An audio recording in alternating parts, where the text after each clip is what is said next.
Alright, we're going to hope that this works. Been having some technical difficulties on this rig recently.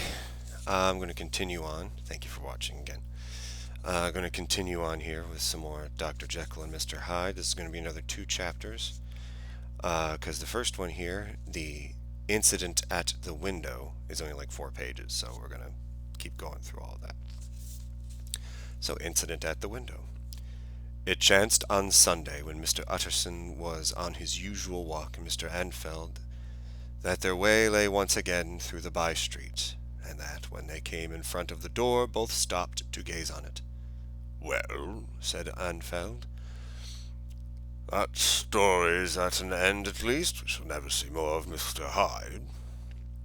"I hope not," said Utterson. "Did I ever tell you that I once saw him, and shared your feeling of repulsion?"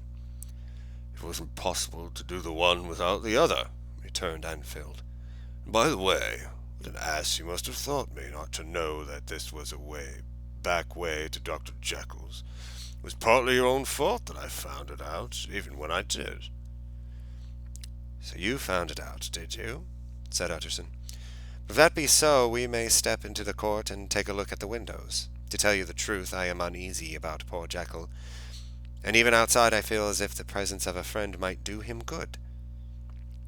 The court was very cool and a little damp, and full of premature twilight, although the sky high up overhead was still bright with sunset.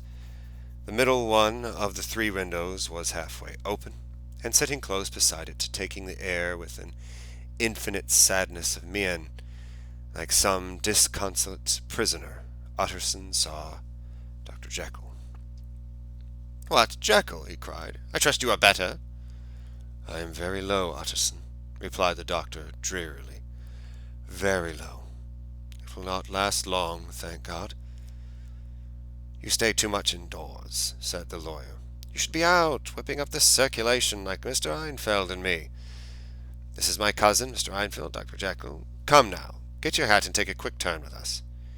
"You are very good," sighed the other. "I should like to very much, but no, no, no. It is quite impossible. I dare not. But indeed, Utterson, I am very glad to see you. This really is a great pleasure. I would ask you and Mr. Einfeld up, but the place is really not fit." "Why then," said the lawyer good-naturedly, "the best thing you can do is to stay down here and speak with you from where we are." "That is just what I was about to venture to propose," returned the doctor with a smile, but the words were hardly uttered before the smile was struck out of his face, and succeeded by an expression of such abject terror and despair as froze the very blood of the 2 gentlemen below. They saw it but for a glimpse, for the window was instantly thrust down. But that glimpse had been sufficient, and they turned and left the court without a word. In silence, too, they traversed the by-street, and it was not until they had come into the neighboring thoroughfare, where even upon a Sunday there were still some stirrings of life, that Mr. Utterson at last turned and looked at his companion. They were both pale, and there was an answering horror in their eyes. "God forgive us, God forgive us," said Mr. Utterson. But Mr. Einfeld only nodded his head very seriously, and walked on once more in silence. Next chapter is called The Last Night. Mr. Utterson was sitting by his fireside one evening after dinner, when he was surprised to receive a visit from Poole.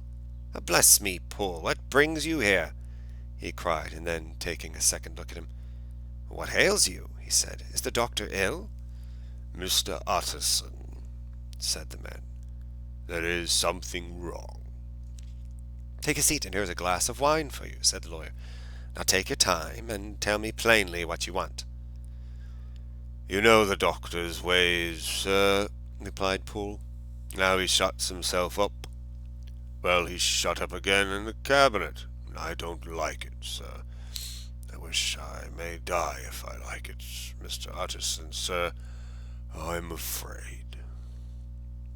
"Now, my good man," said the lawyer, "be explicit. What are you afraid of?" I've been afraid for about a week, returned Poole, doggedly disregarding the question, and I can bear it no more. The man's appearance amply bore out his words. His manner was altered for the worse, and except for the moment when he had first announced his terror, he had not once looked at the lawyer in the face. Even now he sat with a glass of wine untasted on his knee, and his eyes directed to a corner of the floor. I can bear it no more, he repeated. Come, said the lawyer. I see you have some good reason, Poole. I see there is something serious amiss. Try to tell me what it is. I think there's been foul play, said Poole hoarsely. Foul play, cried the lawyer, a good deal frightened and rather inclined to be irritated in consequence. What foul play? What does that mean? I daren't say, sir, was the answer, but will you come along with me and see for yourself? Mr. Utterson's only answer was to rise and get his hat and greatcoat. But he observed with wonder the greatness of the relief that appeared upon the butler's face, and perhaps with no less that the wine was still untasted when he set it down to follow. It was a wild, cold, seasonable night of March, with a pale moon lying on her back as though the wind had tilted her, and flying wrack of the most diaphanous and lawny texture. The wind made talking difficult, and flecked the blood into the face. It seemed to have swept the streets unusually bare of passengers. Besides, for Mr. Utterson thought he had never seen that part of London so deserted. He could have wished it otherwise. Never in his life had he been conscious of so sharp a wish to see and touch his fellow creatures. For struggle as he might, there was borne in upon his mind a crushing anticipation of calamity. The square, when they got there, was full of wind and dust, and the thin streets in the garden were lashing themselves along the railing. Poole, who had kept all the way a pace or two ahead, now pulled up in the middle of the pavement, and in spite of the biting weather took off his hat and mopped his brow with a red pocket handkerchief. But for all the hurry of his coming, these were not the dews of exertion that he wiped away, but the moisture of some strangling anguish. For his face was white, and his voice, when he spoke, harsh and broken. Well, sir, he said, here we are, and God grant there be nothing wrong. Amen, Poole, said the lawyer. Thereupon the servant knocked in a very guarded manner. The door was opened in chain, and a voice asked from within, "Is that you, Poole?" "It is all right," said Poole. "Open the door." The hall, when they entered it, was brightly lighted up. The fire was built high, and about the hearth...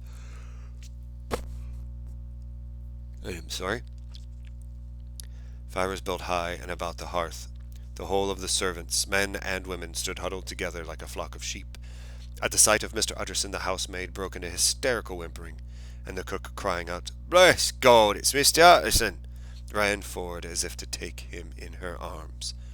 What, are you all here?" said the lawyer, peevishly. "Very irregular, very unseemly. Your master would be far from pleased." "They're all afraid," said Poole. Blank silence followed, no one protesting. Only the maid lifted her voice, and now wept loudly. "Hold your tongue," Poole said to her, with a ferocity of accent that testified to his own jangled nerves, and indeed when the girl had so suddenly raised the note of her lamentation, they had all started and turned towards the inner door with faces of dreadful expectation. "And now," continued the butler, addressing the knife boy, "reach me a candle and we'll get this through hands at once." And then he begged Mr. Utterson to follow him, and led the way to the back garden. "Now, sir," said he, "you come as gently as you can. I want you to hear, and I don't want you to be heard. And see here, sir, if any chance he has to ask you in, don't go." Mr. Utterson's nerves at this unlooked-for termination gave a jerk that nearly threw him from his balance. But he recollected his courage and followed the butler into the laboratory building through the surgical theater. With its lumber of crates and bottles to the foot of the stair, Poole motioned him to stand on one side and listen, while he himself, setting down the candle and making a great and obvious call on his resolution, mounted the steps and knocked with a somewhat uncertain hand on the red baize of the cabinet door. "Mr. Utterson, sir, asking to see you," he called, and even as he did so once more violently signed to the lawyer to give ear. The voice answered from within. "Tell him I cannot see anyone," it said complainingly. "Thank you, sir," said Poole, with a note of something like triumph in his voice, and taking up his candle he led Mr. Utterson back across the yard and into the great kitchen, where the fire was out and the beetles were leaping on the floor. "Sir," he said, looking at Mr. Utterson in the eyes, "was that my master's voice?" "It seems much changed," replied the lawyer, very pale, but giving look for look. "Changed? Well, yes, I think so," said the butler. "Have I been 20 years in this man's house to be deceived about his voice? No, sir, master's made away with. He was made away with 8 days ago, and when we heard him cry out upon the name of God, and who's there instead of him, and why it stays there is a thing that cries to heaven, Mr. Utterson." "This is a very strange tale, Poole. This is a rather wild tale, my man," said Mr. Utterson, biting his finger. "Suppose it were as you suppose, supposing Dr. Jekyll to have been, well, murdered. What can induce the murderer to stay? That don't hold water. It doesn't commend itself to reason." "Well, Mr. Utterson, you are a hard man to satisfy, but I'll do it yet," said Poole. "All this last week you must know him, or rather it is that lives in that cabinet has been crying night and day for some sort of medicine, and cannot get it into his mind. It was sometimes his way, the master's that is, to write his orders on a sheet of paper and throw it into the stair. We've had nothing else this week back, nothing but papers and a closed door, and the very meals left there to be smuggled in when nobody was looking. Well, sir, every day, aye, and twice and thrice in the same day, there have been orders and complaints, and I have been sent flying to all wholesale chemists in town. Every time I brought the stuff back, there would be another paper telling me to return it because it was not pure, and another order to a different firm. This drug is wanted bitter bad, sir, whatever for." "Have you any of these papers?" asked Mr. Utterson. Poole felt in his pocket and handed out a crumpled note, which the lawyer, bending nearer to the candle, carefully examined. Its contents ran thus: "Dr. Jekyll presents his compliments to Messrs. Maw. He assures them that their last sample is impure and quite useless for his present purpose. In the year 18, Dr. Jekyll purchased a somewhat large quantity from Messrs. M. He now begs them to search with most sedulous care, and should any of the same quality be left, to forward it to him at once. Expense is no consideration. The importance of this to Dr. J. can hardly be exaggerated." So far the letter had run composedly enough, but here, with a sudden splutter of the pen, the writer's emotion had broken loose. "For God's sake," he added, "find me some of the old." "This is a strange note," said Mr. Utterson, and then sharply, "How do you come to have it open?" "The man at Maw's was main angry, sir, and threw it back at me like so much dirt," returned Poole.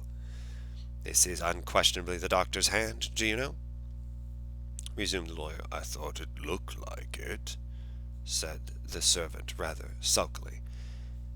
And then, with another voice, "What matters hand of right?" he said. "I've seen him. Seen him? Repeated Mr. Utterson. Well? That's it, said Poole. It was this way. I came suddenly to the theatre from the garden. It seems he had slipped out to look for this drug or whatever it is, for the cabinet door was open, and there he was at the far end of the room, digging among the crates.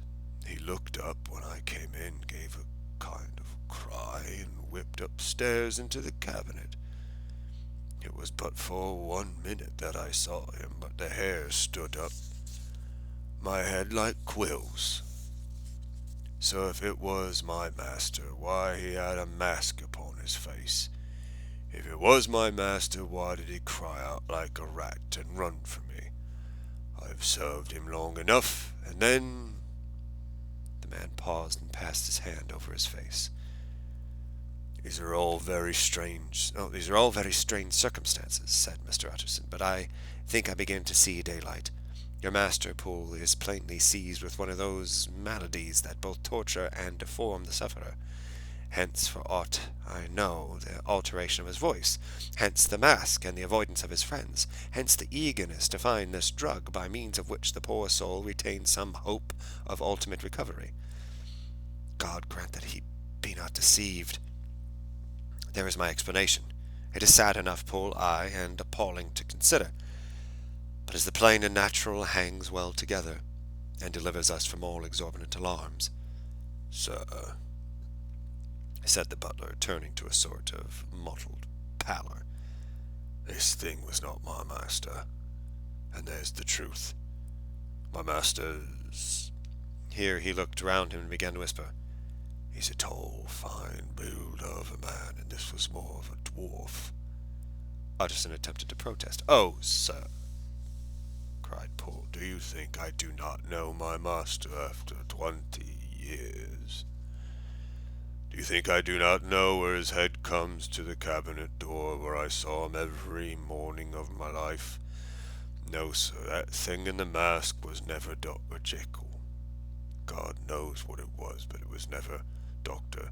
Jekyll, and it is the belief of my heart there was a murder done.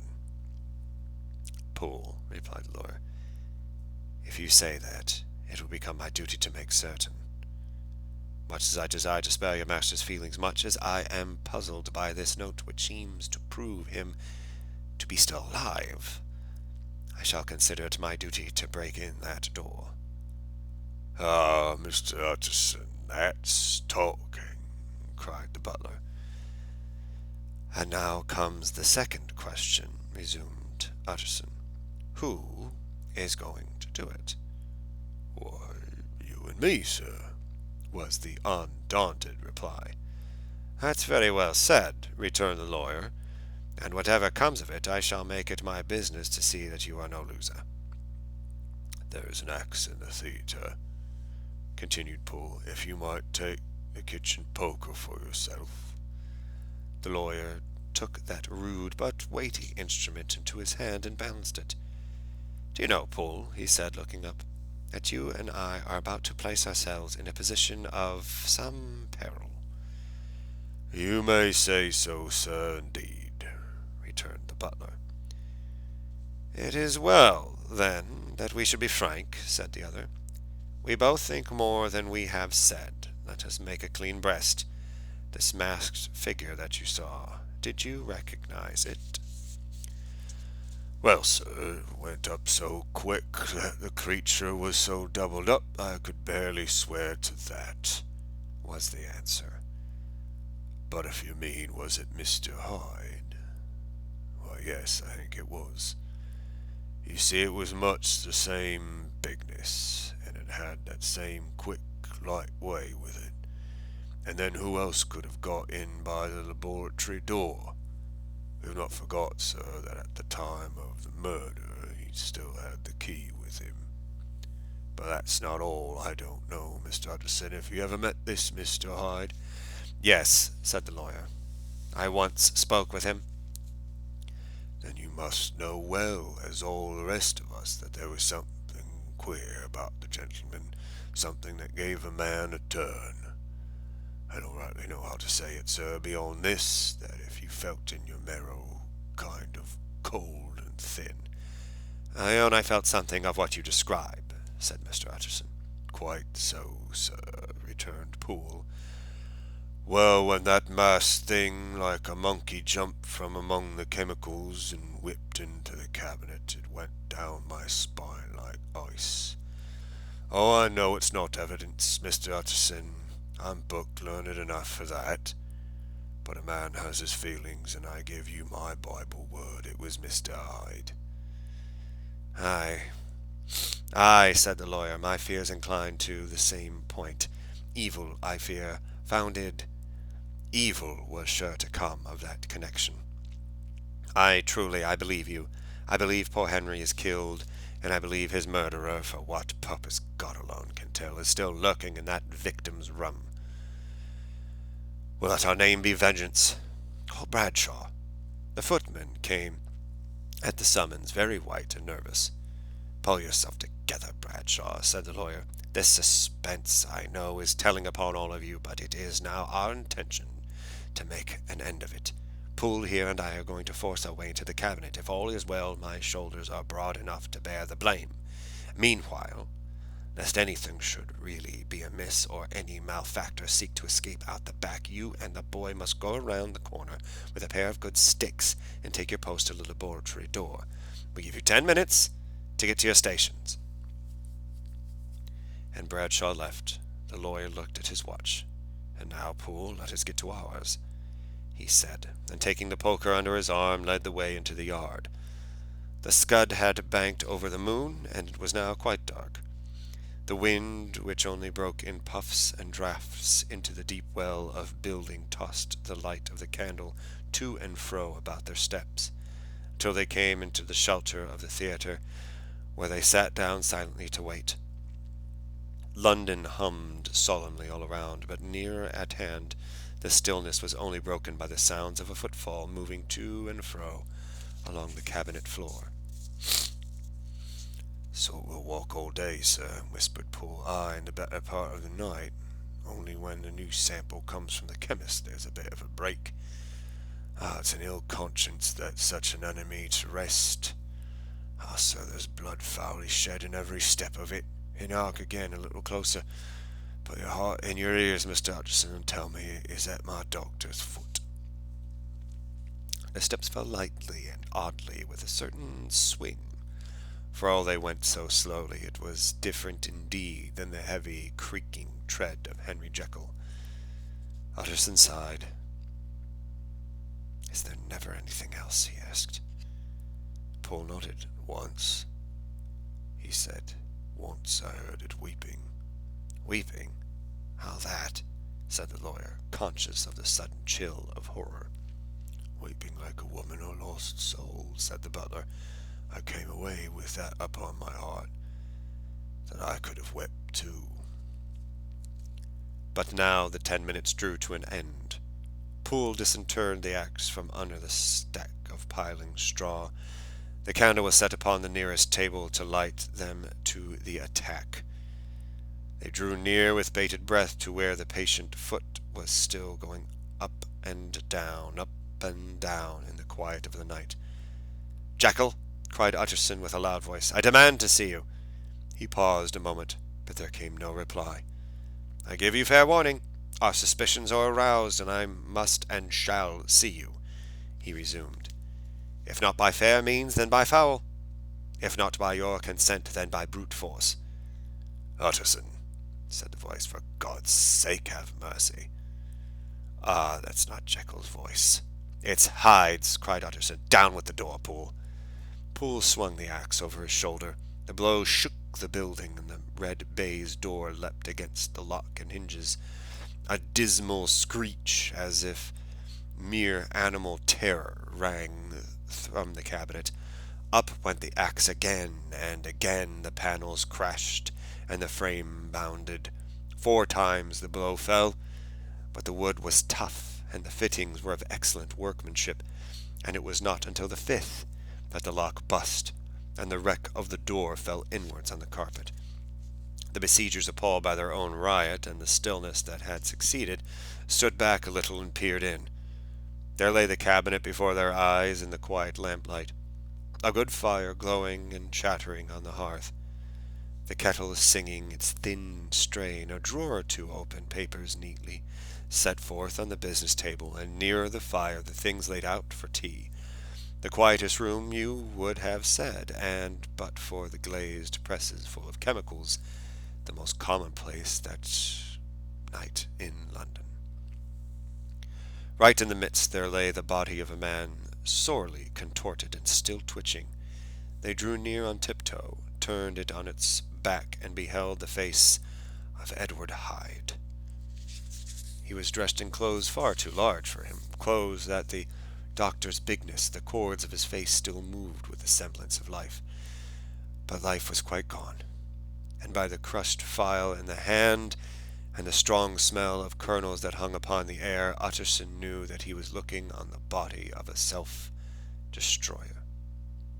"We have come too late," he said sternly. "Whether to save or to punish, Hyde has gone to his account, and it only remains for us to find the body of your master."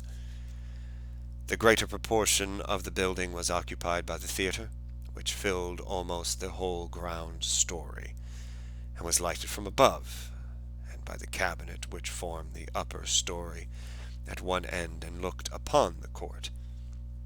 A corridor joined the theatre to the door on the by-street, and with this the cabinet communicated separately by a second flight of stairs. There were besides a few dark closets and a spacious cellar. All these they now thoroughly examined. Each closet needed but a glance, for all were empty, and all but the dust that fell from their doors had stood long unopened. The cellar indeed was filled with crazy lumber, mostly dating from the times of the surgeon who was Jekyll's predecessor. But even as they opened the door, they were advertised of the uselessness of further search by the fall of a perfect mat of cobweb which had for years sealed up the entrance. Nowhere was there any trace of Henry Jekyll, dead or alive. Poole stamped on the flags of the corridor. "He must be buried here," he said, hearkening to the sound. "Or he may have fled," said Utterson, and he turned to examine the door in the by-street. It was locked, and lying near by on the flags they found the key already stained with rust. "This does not look like use," observed the lawyer. "Use?" said Poole. "Do you not see, sir, it is broken, much as if a man had stamped on it."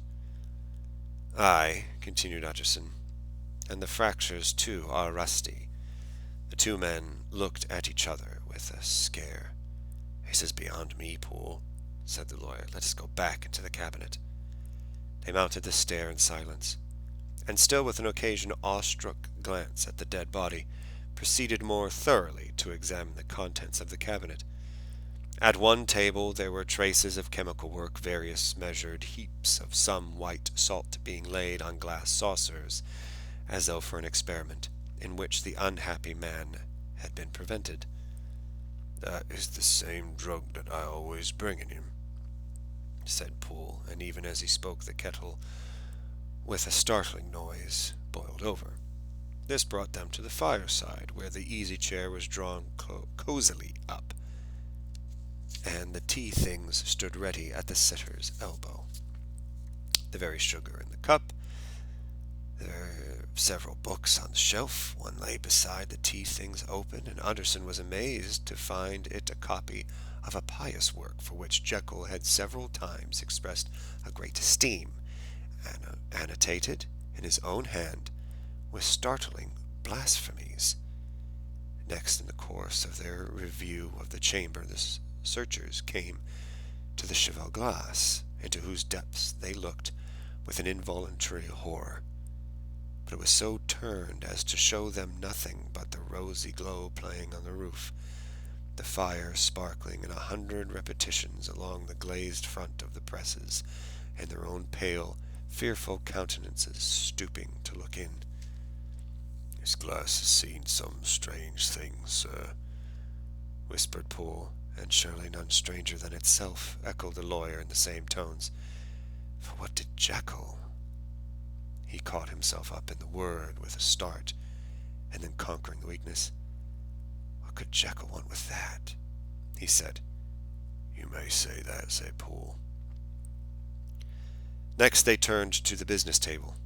On the desk, among the neat array of papers, a large envelope was uppermost, and bore in the doctor's hand the name of Mr. Utterson. The lawyer unsealed it, and several enclosures fell onto the floor. The first was a will, drawn in the same eccentric terms as the one which he had returned 6 months before, to serve as a testament in case of death and as a deed of gift in case of disappearance. But in place of the name Edward Hyde, the lawyer, with indescribable amazement, read the name of Gabriel John Utterson. He looked at Poole, and then back at the paper, and last of all at the dead malefactor stretched upon the carpet. "My head goes round," he said. "He's been all these days in possession. He had no cause to like me. He must have raged to see himself displaced. He was not destroyed by this document." He caught up the next paper. It was a brief note in the doctor's hand, and dated at the top. "Oh, Poole," the lawyer cried, "he was alive and here this day. He cannot have been disposed of in so short a space. He must still be alive. He must have fled. And then why fled, and how? And in that case, can we venture to declare this suicide? Oh, we must be careful, for I foresee that we may yet involve your master in some dire catastrophe."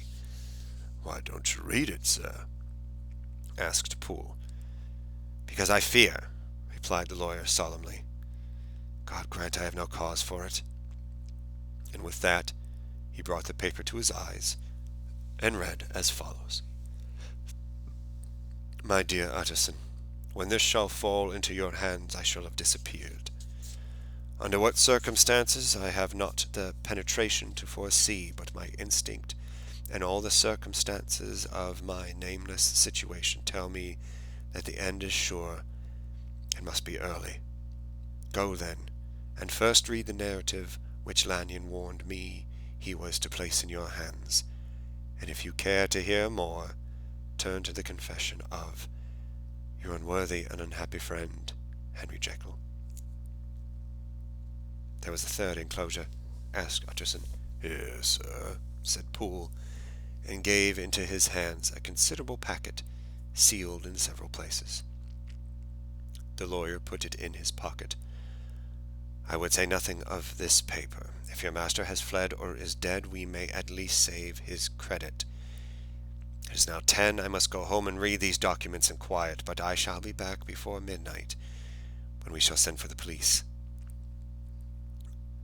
They went out, locking the door of the theatre behind them, and Utterson, once more leaving the servants gathered about the fire in the hall, trudged back to his office to read the 2 narratives in which this mystery was now to be explained. That's it for right now. Thank you.